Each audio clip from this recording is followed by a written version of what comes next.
Ladies and gentlemen, welcome back to some Matty Slop. Indeed, this is your favorite edition of Matty Slop. Halo Slop.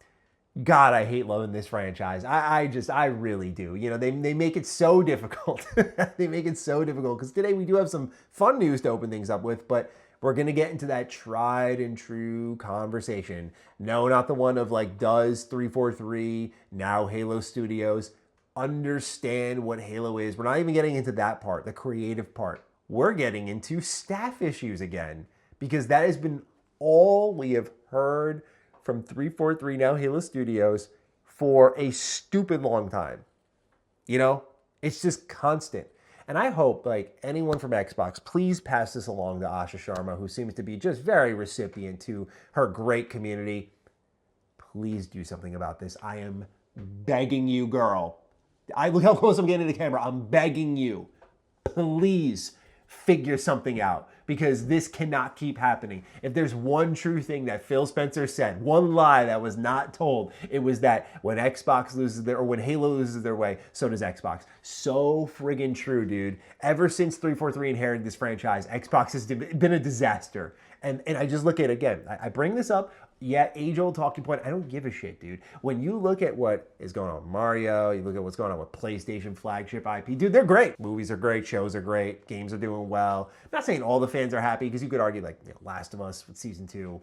Yeah, it could have gone a little bit better. New Mario movie had some hit or miss reviews. Yeah, like I'm not saying it's got to be perfect, right? Like Halo's hit its own bumps in the road with like the TV show and Master Chiefs. You know what I'm talking about, right? Like with all of that in mind, though, when the games come around, barring Last of Us Part 2 in this part of the conversation, it's like the quality's there. I know all the, like, for example, there's been some like stories of like crunch culture at Naughty Dog and like this is what we do to get our games this great. Like I get all that, but like it's never going to be perfect. But like I feel Xbox's flagship IP should get flagship studio treatment and have flagship leadership, if that's even a thing.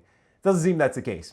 So we'll get into all the staff issues, but to keep things fun, light, and airy to open things up, let's talk release date, baby, right? Like let's get cozy. Let's talk release date. We have this leak here that came from grunt.api, who's on Twitter, and for those who don't know, he basically scrapes a bunch of information. He data mines a ton of Halo stuff.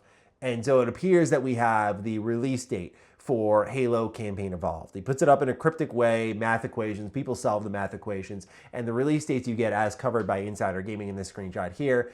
Thursday, July 23rd, early access for Halo Campaign Evolved. So 5-day early access window, and that's because the official release is July 28th. Gotta say, a little surprised by this. A, much earlier than I expected, but B, like so early, I'm wondering if some of the tech concerns I was having based on what I was hearing from people who had previewed it, maybe is blown over a bit. I don't know. We saw how Halo Studios happily charged into Craig Face and was like, yep, ship it. This is our Xbox Series X launch game. Here we go.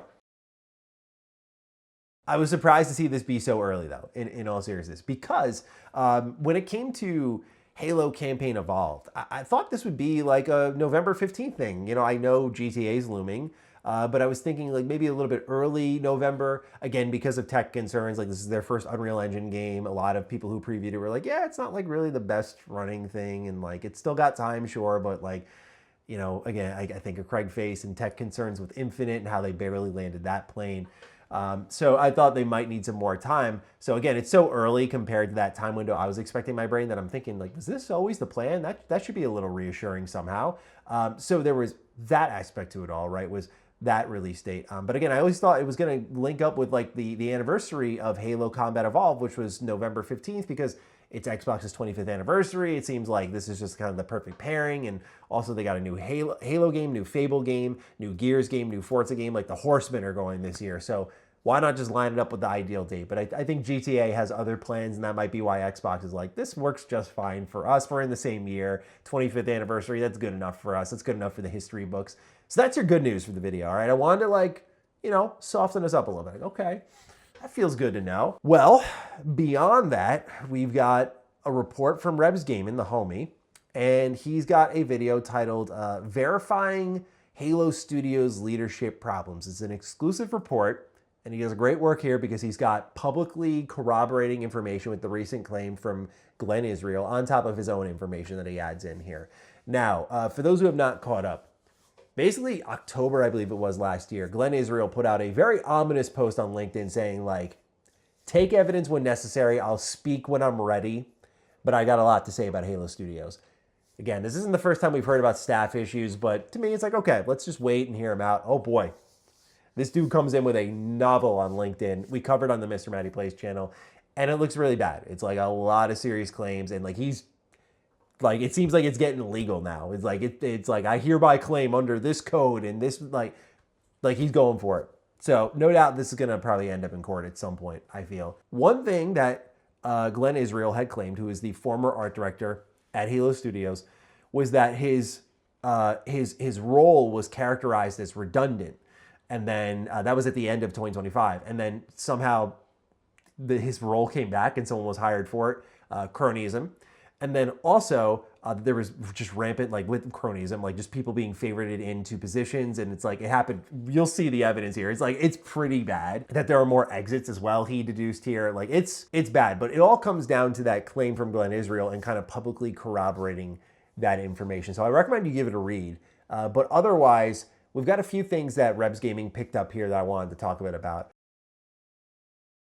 One was that the senior concept artist has now left Halo Studios, and all Rebs said was, there is a reason why I'm mentioning it. If they publicly say why they've left, I will share an update. And he does like circle back to information from like 2-3 years ago in this video. So I'm taking my man's word, right? Like this dude's got the scoop at Halo Studios. To the claim that Glenn Israel made though, right? Glenn Israel said basically that like people are coming in to Halo Studios in leadership positions and they're hiring their friends.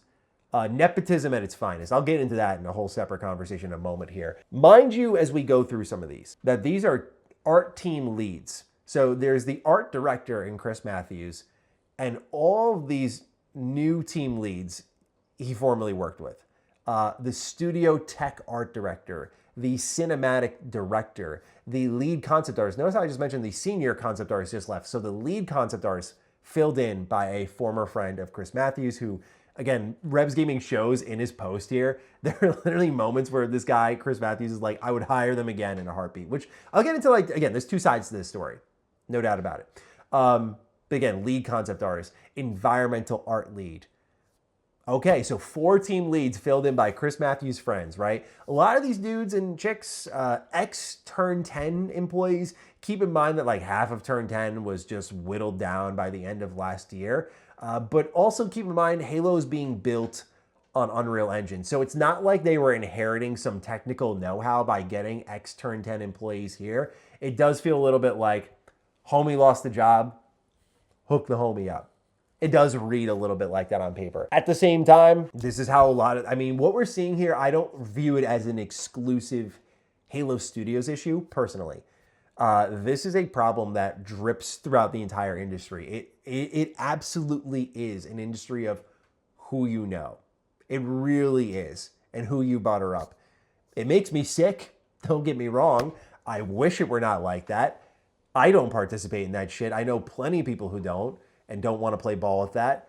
But it's definitely one of those things where you stop playing ball, and this industry is both small and big. It's big in how much money it makes, but it's small enough where, okay, you don't want to like play ball with us? Okay, we're going to go feed this person instead who will play by the rules. And that's how control is kind of set in. So it's just always about helping the homies out in this industry. It really is nepotism. Like there's a fine line between connections. And I'm not saying, again, I don't know for sure if this is like complete nepotistic hiring, but like there is a level of just having connections and networking well and just being hired because, like, again, what you have here is like 1, 2, 3, 4 examples. And it's like, that's a little bit of an eyebrow raiser. No, I think given the recent claims and then seeing that publicly, it's like, okay, it's not even like we're just hearing it from a Schreier report or something like that. Like it's right there in front of us. But again, there's two sides to that story. What kind of really raised my eyebrow the most, though, was Glenn's claim that he said his role was falsely characterized as redundant at the end of 2025. But yet we see here that there is a position taken up by Brian Repka as the art director and the art lead at Halo Studios. And that to me is the more damning one. I do look at that and think to myself, well, I thought this role was redundant. I thought y'all didn't need that. And at least according to Glenn Israel, and now here's someone filling that slot. There is that. And I guess if you want to have like a real balanced conversation about it, it's like, well, Glenn's making a lot of noise right now. Is this a reflection of his character? You could bring that into all of this. There's a couple of other things though here. One thing was Glenn's comment on Reb's YouTube channel. He wrote, speaking solely to the issue, I can personally substantiate, I will confirm that the outrageous appearance of impropriety in hiring illustrated here was indeed a cause for concern in my original complaints. One may be an anomaly, two a coincidence, three times or more is a pattern and a direct violation of Microsoft's code of conduct. I will add information Mr. Rebs could not have known. Three of these positions, were the only art leadership positions posted for external hire between June 2024 and 2025. The fact that all three and a further fourth went to former associates suggests not just a pattern, but an implicit policy. This behavior was acceptable for a garbage startup in 1996. Halo Studios is a division of the world's third most profitable company in 2026. One cannot just hire and promote one's allies. So there you have it from the man himself. Now, another thing that really got my back up was getting out of the Glenn Israel conversation and into working with modders. So for those who don't know, there's this Halo dig site team. And the idea is that Halo Studios works with the dig site team and they basically help, as modders, restore cut content for the game. Now, this is the exclusive part of Rebs Gaming's report from two sources, he writes, that Pierre Hintz, the studio head at Halo Studios, had a meeting with the dig site team after their Halo 2 E3 demo was released. During this meeting, Pierre told the dig site team they want the team to continue developing content without any pay or support from the studio despite their recent success. Dig site team told Pierre they literally can't afford to work for free and dealt with financial/health problems because of their free labor. And despite this, Pierre told them it would be unethical to pay them or offer support. And this is the thing, dude. This is the thing that, like, I've heard this before, that Halo Studios is run dirt cheap. And look, it doesn't have to be like Maddie's know-how or Cog's know-how or anyone who covers Xbox's know-how. It doesn't have to be any of that. Dude, look at how they ran Halo Infinite. They ran that game off fucking contract talent. That's so fucking laughable. It's insane. You have one of the biggest companies in the world funding this. You have their most popular IP, the IP that put them in the console race, and they're contracting talent endlessly. They're cost-cutting everywhere. And so I look at this, I'm like, I totally believe this. Not only because Rebs Gaming has a good reputation with Halo reporting, you could take all of that out of there, and you just look at how they ran things with Halo Infinite, you're like, yeah, this probably checks out. So this is why, again, like, it's so hard loving Halo, because with an easy win, right? We're looking at a very easy win right now in Halo Campaign Evolved. Then there's the next can of worms. Let's say Halo Campaign Evolved is great, okay? Let's just dream for a little bit. Halo Campaign Evolved kicks ass. Okay, well, now we gotta talk about Halo 2 Remake. Oh, if you thought people were protective of this game, I think people are gonna be a little loose with this game, all things considered. Like, compared to the rest of the Halo series, unless they really butcher it, which I'm not fully anticipating, but okay. Famous last words, by the way. Halo 2 Remake, 3 Remake. You wanna go down that route? Oh, it's gonna get worse. Even with all that in mind, let's say they nail this one, it's just not been an easy road to success for them because it looks like there's leadership problems. And that was, again, going back to the Infinite stories, like there were stories about Halo Infinite's development being broken up into factions and like multiple prototypes ongoing. Look, dude, I just look at what's happening here and I'm like, this keeps repeating over and over. The best thing Asha Sharma could go in and do here is clean house. Whether that be replacing leadership talent, reassessing the studio, or I think the best solution is to start handing this IP to other developers. Like, really, it's time, dude. It's been time. Before this team was even fucking up crazy amounts, it's been time for a little bit of variety on who's working on this franchise. I mean, I think the best example of why it would work, we saw it. 343 at the time was a great co-development partner. Look at Halo Wars 2. Great game, dude. Even the campaign was a great follow-up to kind of everything we had been seeing so far and setting up Halo Infinite's campaign and making, whatever the hell that brute's name is, I'm forgetting his name, I apologize, but making that story a little interesting. It's like, okay, that setup was nice. And seeing Chief getting beat up a little bit at the beginning of Infinite, like set the standard for like a pretty strong Halo villain. And that's really built off the back of Halo Wars 2. That was co-developed by 343 alongside Creative Assembly. It's almost like Halo spin-offs would be really great, given that is like probably the best Halo game that's come out during 343 now Halo Studios tenure. I don't know. Maybe I'm crazy, but I just think one developer who's done a terrible job and continues to run into leadership issues, you might want to just at least, at the very least, being like, hey, this here is ours.